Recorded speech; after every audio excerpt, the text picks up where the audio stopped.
الحمد لله وكفى وسلام على عباده الذين اصطفى أما بعد فأعوذ بالله من الشيطان الرجيم بسم الله الرحمن الرحيم ربنا وابعث فيهم رسولا منهم يتلو عليهم آياتك ويعلمهم الكتاب والحكمة ويزكيهم إنك أنت العزيز الحكيم صدق الله العلي العظيم. میرے محترم بزرگوں اور دوستوں، پچھلے جمعے کو آپ حضرات کے سامنے حضور پاک صلی اللہ علیہ وسلم کے آباء و اجداد میں سے حضرت اسماعیل علیہ السلام کے متعلق کچھ باتیں بیان کی تھی. آج بھی انشاءاللہ حضور پاک صلی اللہ علیہ وسلم کے کچھ آباء و اجداد کے بارے میں آپ کے سامنے باتیں پیش کرنے کی کوشش کروں گا. اللہ رب العزت سے دعا کریں کہ اللہ تعالیٰ صحیح بات کہنے کی اور ہم سب کو کہنے سننے سے زیادہ عمل کرنے کی توفیق عطا فرمائے. اللہ تعالیٰ کا یہ دستور اور یہ ضابطہ رہا ہے کہ اللہ تعالیٰ نے جتنے بھی نبیوں اور رسولوں کو اس دنیا کے اندر مبعوث فرمایا، اللہ تعالیٰ نے جتنے بھی نبی اور رسول اس دنیا کے اندر بھیجے، تمام نبیوں کو اللہ رب العزت نے اعلیٰ حسب اعلیٰ نسب سے اللہ تعالیٰ نے سرفراز فرمایا. تمام نبیوں اور رسولوں کو اللہ تعالیٰ نے اعلیٰ حسب اور نسب عطا فرمایا. تمام نبیوں کو اللہ رب العزت نے اعلیٰ اخلاق فاضلہ اللہ تعالیٰ نے عطا فرمایا. اور اسی طرح اللہ تعالیٰ نے تمام نبیوں اور رسولوں کو اللہ تعالیٰ نے حسین اور جمیل بنایا، خوبصورت بنایا.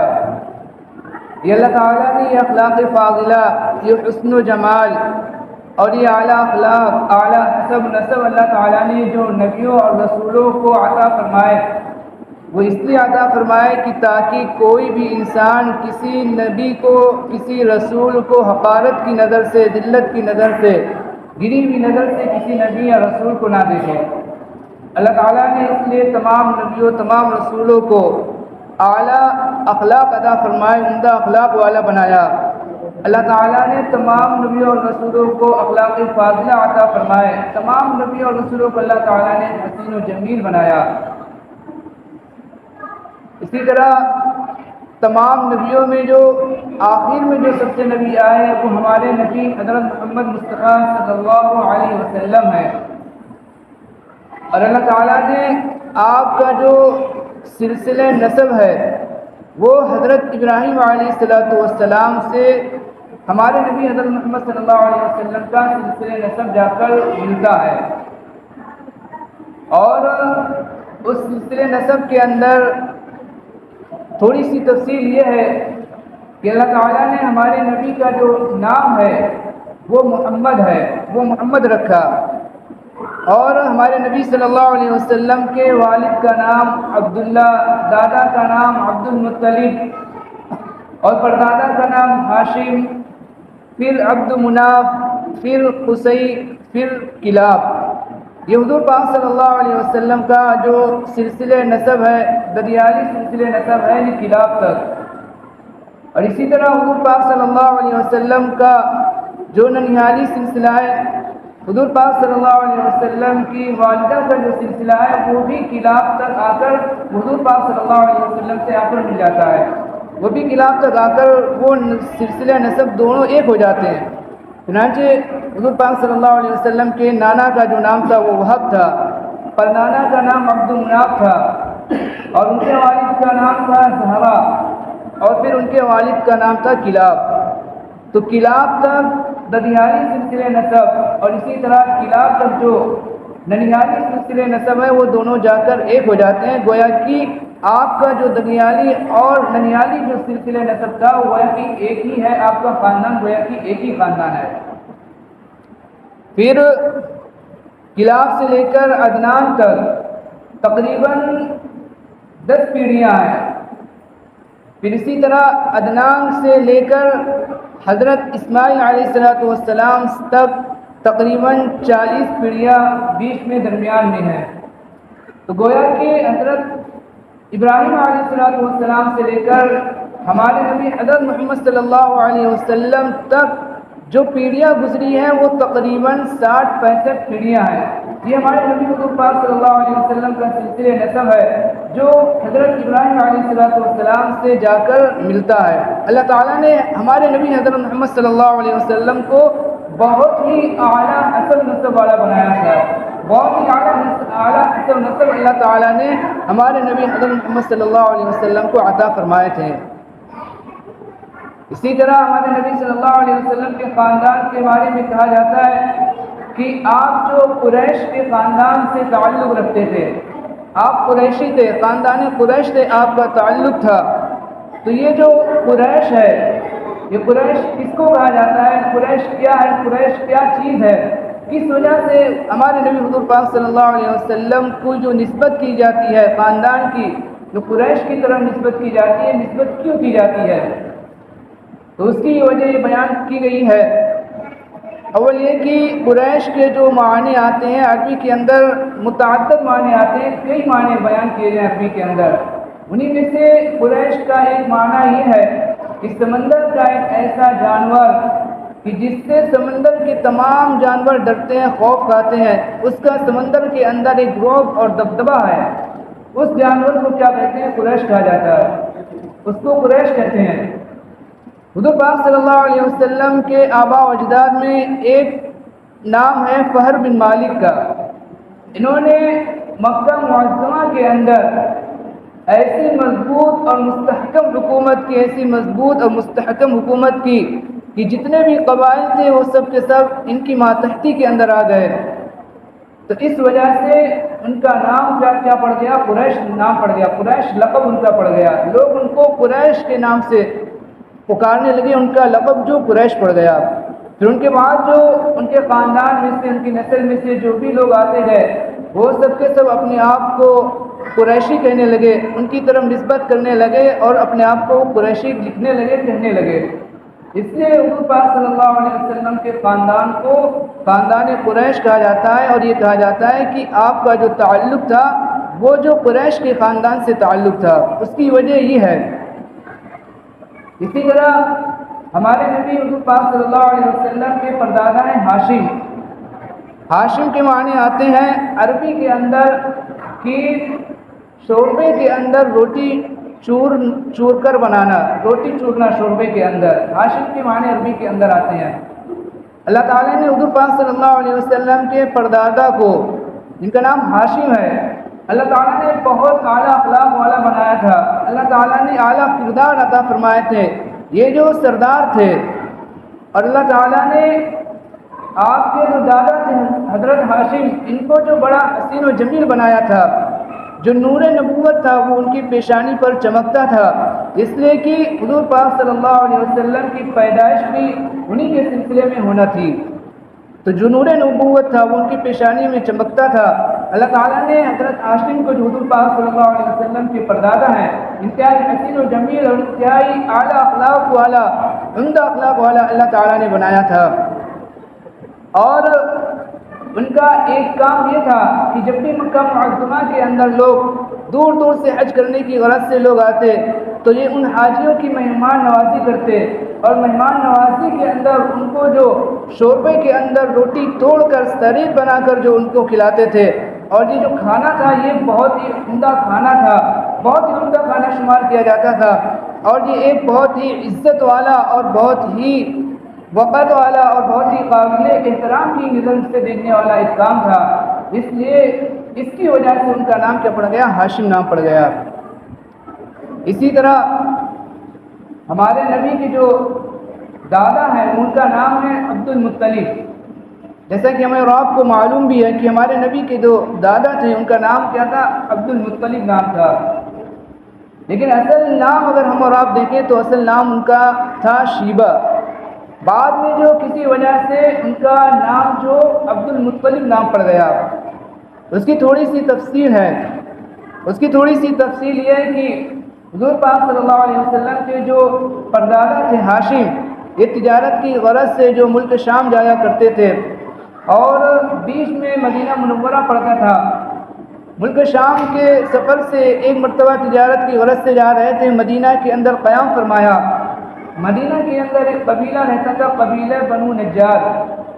اس قبیلے کے اندر ایک خاتون تھی، انتہائی شریف، انتہائی معزز خاتون تھی۔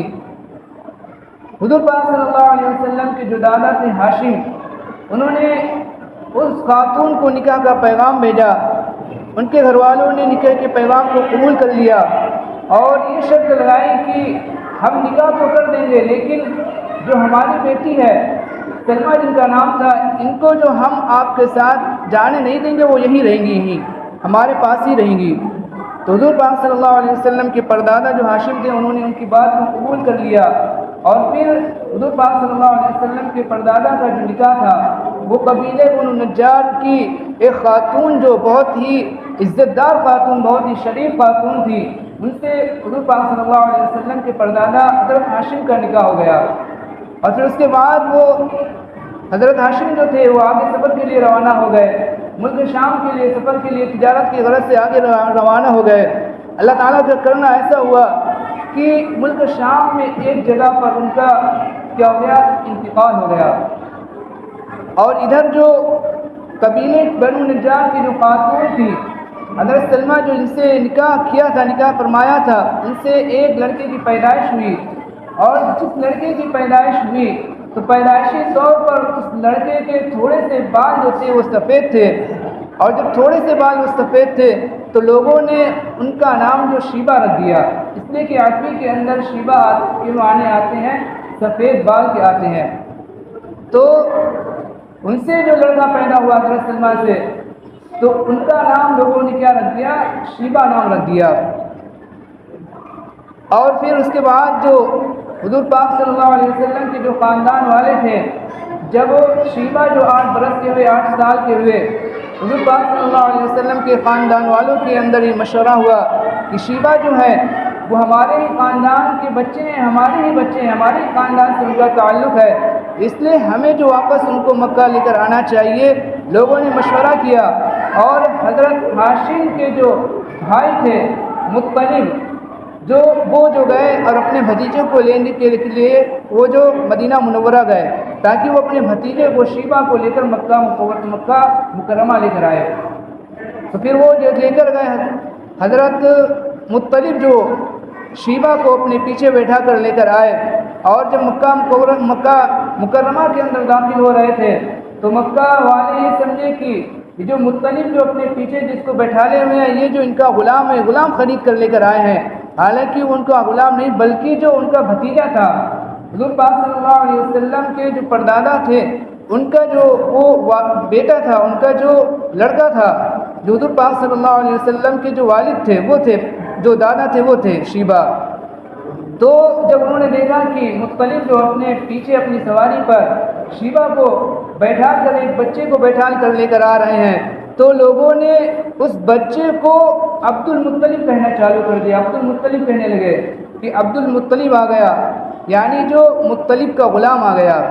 تو اس طرح جو اصل نام تھا حضور پاک صلی اللہ علیہ وسلم کے دادا کا شیبہ، وہ نام جو مشہور نہ ہو کر وہ عبد المطلب نام جو ہو گیا مشہور ہو گیا، ورنہ اصل جو حضور پاک صلی اللہ علیہ وسلم کے جو دادا کا نام تھا وہ شیبہ نام تھا، لیکن مطلب جو لے کر آئے ان کو تو لوگ یہ سمجھے کہ ان کا غلام ہے، اس وجہ سے لوگ عبد المطلب کہنے لگے، یعنی مطلب کا غلام، اس لیے حضور پاک صلی اللہ علیہ وسلم کے جو دادا تھے ان کا نام عبد المطلب پڑ گیا۔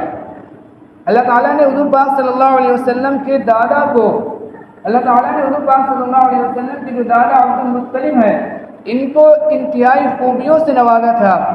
اللہ تعالیٰ نے ان کو جو اپنے خاندان کا سردار بنایا اور انتہائی خوبیوں اور کمالات سے اللہ تعالیٰ نے ان کو سرفراز فرمایا تھا۔ ان کی جو رائے ہوا کرتی تو وہ بہت درست رائے ہوا کرتی تھی، اور ان کا جو ایک طرح سے رعب اور دبدبہ تھا، جو حضور پاک صلی اللہ علیہ وسلم کے دادا عبد المطلب ہیں۔ زمزم کا جو کنواں تھا، پچھلے جمعے کو بتلایا گیا تھا زمزم کے کنویں کے بارے میں کہ جو زمزم کا جو کنواں تھا، ایک مرتبہ جو قریش کے درمیان، قریش اور جو قبیلہ بنو جرہم تھا، اس قبیلہ بنو جرہم اور قریش کے درمیان جو زمزم کے کنویں کے بارے میں اس کے اوپر لڑائی ہوئی. جب قبیلہ جو بنی جرہم تھا وہ جو غالب نہیں آ سکا تو اس نے جو زمزم کا جو کنواں تھا اس زمزم کے کنویں کو کیا کر دیا, اس کو برابر کر دیا, اس کے نشانات جو ختم کر دیے, مٹا دیے. پھر اس کا ڈھونڈنا کیا ہو گیا, مشکل ہو گیا. تو کئی سالوں سے وہ زمزم کا کنواں جو کیا تھا, لوگوں سے غائب تھا, مشکل تھا, کیونکہ وہ چھپ چکا تھا, لوگ اس سے ڈھونڈ نہیں سکے تھے. تو اللہ تعالیٰ نے حضرت خواجہ عبد المطلب کو کئی مرتبہ یہ بات خواب کے اندر دکھلائی کہ فلاں جگہ جو کنواں موجود ہے اس جگہ کو کھودو, فلاں جگہ جو کنواں موجود ہے اس جگہ کو کھودو, وہاں کنواں موجود ہے. اور اللہ تعالیٰ نے اس مقام کو بھی بتلایا کہ فلاں مقام کو کھودا جائے, وہاں پاس زمزم کا کنواں موجود ہے. حضور پاک صلی اللہ علیہ وسلم کے جو دادا تھے حضرت عبد المطلب, خواجہ عبد المطلب, انہوں نے اپنے اس خواب کو اپنے خاندان والوں سے, قریش والوں سے بیان کیا کہ مجھے ایک خواب دکھلایا گیا ہے, مجھے یہ خواب دکھلایا گیا ہے. تو قریش کے لوگوں نے ان کو اپنے کام کرنے سے, کھودنے سے منع کر دیا کہ تم فلاں جگہ یا کنواں مت کھودو. لیکن انہوں نے کہا کہ مجھے یقین ہے کہ اس جگہ پر کنواں موجود ہوگا.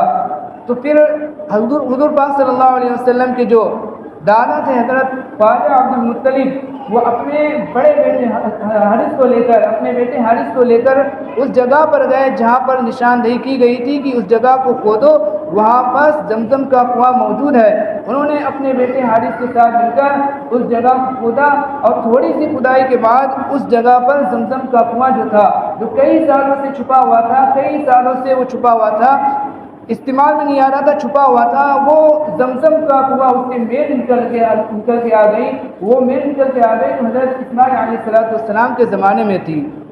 اور جب یہ کنواں زمزم کا کنواں جو کئی سالوں سے چھپا ہوا تھا, جب وہ ظاہر ہو گیا اور اللہ تعالیٰ نے یہ کام حضور پاک صلی اللہ علیہ وسلم کے دادا حضرت خواجہ عبد المطلب کے ذریعے سے اس کام کو اللہ تعالیٰ نے کروایا. اور یہ کام جو کیا تھا, بہت ہی اعزاز والا, بہت ہی عزت والا یہ کام تھا, اور اس کی وجہ سے ان کی جو اور بھی زیادہ عزت بڑھ گئی. تو جو ان کے دشمن تھے, جو ان کے حاسدین تھے, تو دشمنی کی وجہ سے, حسد کرنے کی وجہ سے انہوں نے اس زمزم کے کنویں کو کیا کر دیا, خراب کرنا شروع کر دیا. چنانچہ حضور پاک صلی اللہ علیہ وسلم کے جو دادا حضرت خواجہ عبد المطلب تھے, انہوں نے اللہ تعالیٰ سے دعا کی کہ اللہ, یہ جو زمزم کا کنواں ہے یہ پینے والوں کے لیے صحیح ہے, استعمال کرنے والوں کے لیے صحیح ہے, لیکن لوگ اس کا اگر برا چاہ رہے ہیں تو میں اس کا ذمہ دار نہیں ہوں, آپ ہی اس کا فیصلہ فرمائیے. تو اللہ تعالیٰ نے پھر ایسا کیا کہ جو بھی اس زمزم کے کنویں کو خراب کرنا چاہتا تھا, اللہ تعالیٰ نے تمام کے تمام لوگوں کو بیمار کر دیا. اس طرح جو حاسدین تھے اور جو اس کنویں کو خراب کرنا چاہتے تھے, زمزم کے کنویں کو خراب کرنا چاہتے تھے, خراب کرنے والے تھے, ان لوگوں کی کمر جو کیا ہو گئی, پست پڑ گئی, اور ان کے حوصلے پست ہو گئے, اور وہ اپنے اس جو برے کام سے باز آ گئے.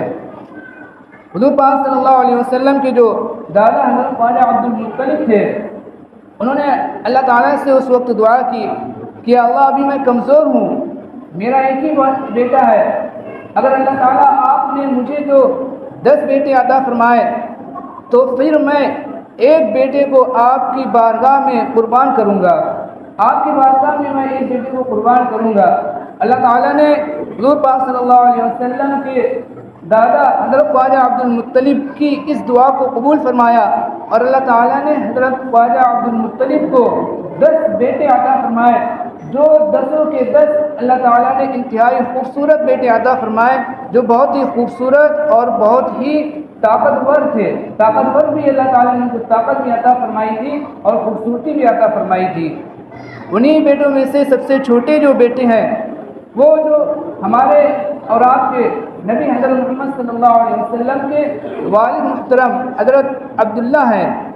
سب سے چھوٹے بیٹے جو ہیں حضرت خواجہ عبد المطلب کے جو بیٹے ہیں, وہ ہمارے اور آپ کے نبی حضرت محمد صلی اللہ علیہ وسلم کے والد محترم ہیں.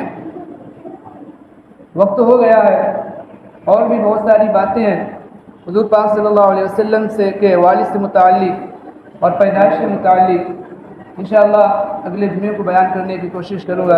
اللہ رب العزت سے دعا کریں کہ اللہ تعالی ہم سب کو کہنے سننے سے زیادہ عمل کرنے کی توفیق عطا فرمائے. آمین. ہمارے